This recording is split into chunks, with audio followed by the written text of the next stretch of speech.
Hello everyone, welcome to my channel. कैसे हैं आप सब और आप सबकी स्टडी कैसी चल रही है? आई होप आप सबकी स्टडी बहुत अच्छी चल रही होगी फ्रेंड्स, और आप अपनी प्रिपरेशन काफ़ी अच्छे से कर रहे होंगे फ्रेंड्स। बहुत सारे क्वेश्चंस आते हैं कि वो कैब को कैसे अच्छा करें। वो कैब बहुत परेशान कर रही है, जितना भी पढ़ते हैं उतना ही भूलते हैं, या फिर कन्फ्यूज़न क्रिएट होता है। बहुत सारे सिनोनिम्स, बहुत सारे एंटोनिम्स हमने लर्न कर लिए हैं, लेकिन फिर भी वो कैब के ही क्वेश्चंस गलत हो रहे हैं फ्रेंड्स।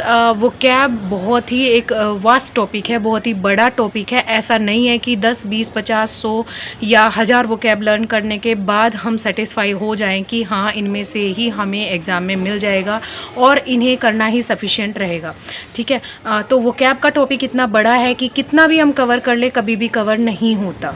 ठीक है, सबकी मोस्टली प्रॉब्लम यही है कि वो कैब को किस तरीके से प्रिपेयर करें ताकि वो कैब हमें परेशान ना करे। तो यूपीटीजीटी के मुझे 2 टॉपिक इतने टफ़ लगे जो कि सभी को आई थिंक परेशान कर रहे हैं। आप सब लोग कमेंट में ज़रूर बताइएगा कि आपको कौन सा टॉपिक सबसे ज़्यादा टफ़ लगता है यूपीटीजीटी के सिलेबस में।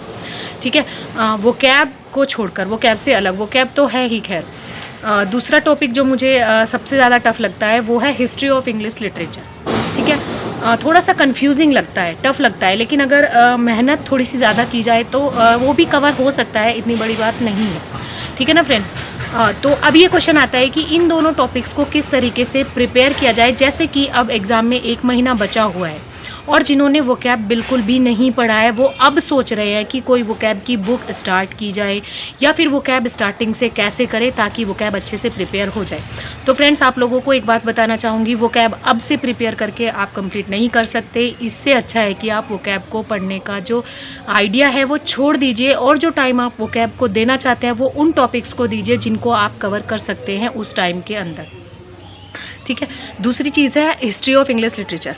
अगर आपने हिस्ट्री ऑफ इंग्लिश लिटरेचर अच्छे से पहले कवर किया है, पीरियड वाइज अगर आपने उसको अच्छे से पढ़ा है, उसके इंपॉर्टेंट वर्क्स को और इम्पोर्टेंट राइटर्स को पढ़ा है, तो आप उसको अच्छे तरीके से रिवाइज़ कीजिए।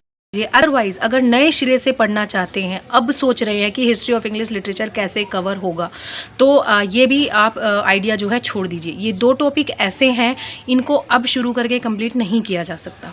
ठीक है ना फ्रेंड्स। तो वोकैब और हिस्ट्री ऑफ इंग्लिश लिटरेचर आप दोनों ही टॉपिक अब से शुरू करके कंप्लीट नहीं कर सकते। अगर आपने इसको पहले से पढ़ा है, पहले से आपने इसको बहुत अच्छे तरीके से कवर किया है, तो अब रिवीजन किया जा सकता है। रिवीजन करके आप उसको ब्रश अप कर सकते हैं, अच्छे से अपना जो रिकॉल है वो कर सकते हैं जो आपने पहले पढ़ा हुआ है। लेकिन अगर अब नए सिरे से शुरू करेंगे तो आप बाकी चीज़ें जो आप कर सकते हैं वो भी नहीं कर पाएंगे। उसका भी जो टाइम है आप उसमें ही इन्वेस्ट कर देंगे, तो दोनों चीज़ें आपकी 50-50 हो जाएंगी। ना तो उधर ही के कंप्लीट कर पाओगे और ना ही इधर ही कंप्लीट कर पाओगे, क्योंकि वो कैब ऐसा नहीं है कि अब से स्टार्टिंग करके आप उसको कंप्लीट कर सके। ठीक है, और जिन्होंने पहले से पढ़ा हुआ है, जिनको ओनली रिवीजन करना है, वो पूछ रहे हैं कि हम वो कैब कैसे कंप्लीट करें। ठीक है, सबसे अच्छी चीज़ है सिनोनिम्स एंटोनिम्स आप छोड़ दीजिए। अभी सिनोनिम एंटोनिम्स हम इतने ज़्यादा लर्न नहीं कर सकते, पहले से जो पढ़े हुए हैं वो है। आप 1 वर्ड सब्स्टिट्यूशन लर्न कीजिए। ठीक है, उसके बाद जो सिलेक्टेड वर्ड्स हैं, सिलेक्टेड वर्ड्स लर्न कीजिए, जैसे ईडियम्स एंड फ्रेजेस लर्न कीजिए। 1 वर्ड सब्स्टिट्यूशन लर्न कीजिए। उनमें भी सिलेक्टेड एरियाज़ होते हैं, जैसे स्टडी से रिलेटेड और क्या होता है आपका,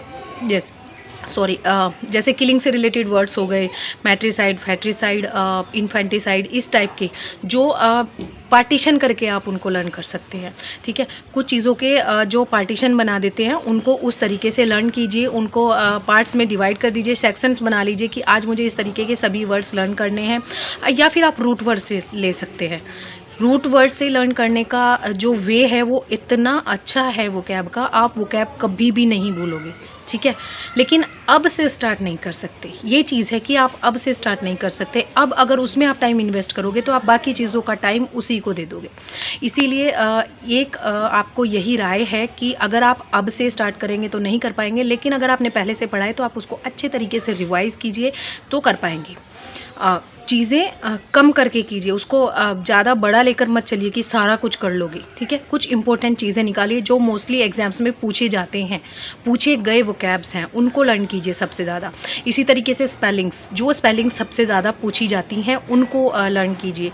जो वन वर्ड सब्सटीट्यूशन सबसे ज़्यादा पूछे जाते हैं या पूछे गए हैं, ज़रूरी नहीं यूपीटी जीटी में, किसी और एग्जाम्स में भी, क्योंकि जो टफ़ स्पेलिंग्स होती है, टफ़ वोकैब्स होते हैं, वो हर जगह पूछे जाते हैं।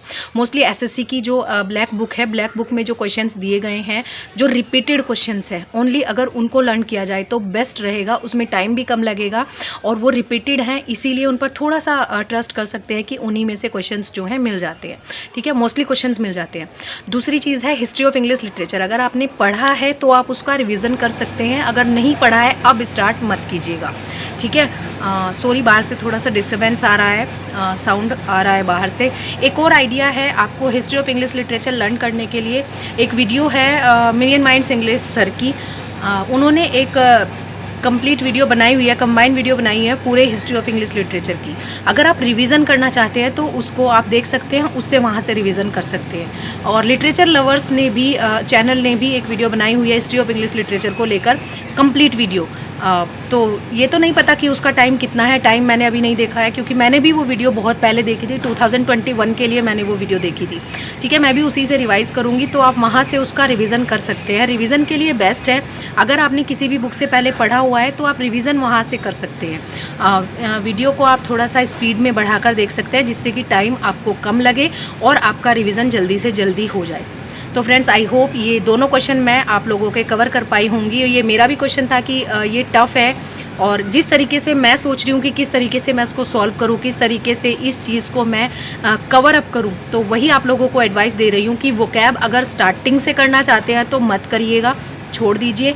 लेकिन अगर पहले से किया हुआ है तो रिवाइज़ कीजिए, लेकिन उन चीज़ों को रिवाइज़ कीजिए कंसाइज वे में, शॉर्ट वे में, जो कि पहले सबसे ज़्यादा पूछी गई हैं।